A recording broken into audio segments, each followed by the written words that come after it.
আপনারা দেখেছেন ভারতবর্ষের মাটিতে দাঁড়িয়ে এক হনুমান, আমি হনুমান বলবো না, এক বানর, সে মুর্শিদাবাদে সে বলছে বাবরি মসজিদ করব। কোথা থেকে এত সাহস পাচ্ছে? আমাদেরও মাথায় রাখতে হবে, এই হনুমানকেও আমাদের হুঙ্কার, বাবরি মসজিদ তুই করে দেখা না, যেদিন করবি তার পরের দিনই ওই বাবরি মসজিদও আমরা ভাঙবো, আবার ভাঙবো।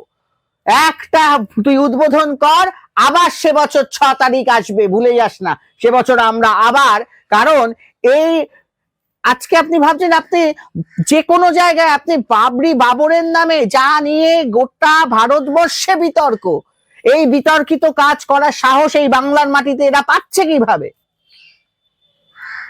এটা কিন্তু অত্যন্ত উদ্বেগজনক ঘটনা, অত্যন্ত গোটা ভারতবর্ষের জন্য কোথাও যে সাহস কেউ পায়নি আজকে আমাদের এখানে পশ্চিমবঙ্গের মাটিতে এই সাহস, এটা অত্যন্ত আমাদের জন্য আগামী দিনের ওই উল্লাস।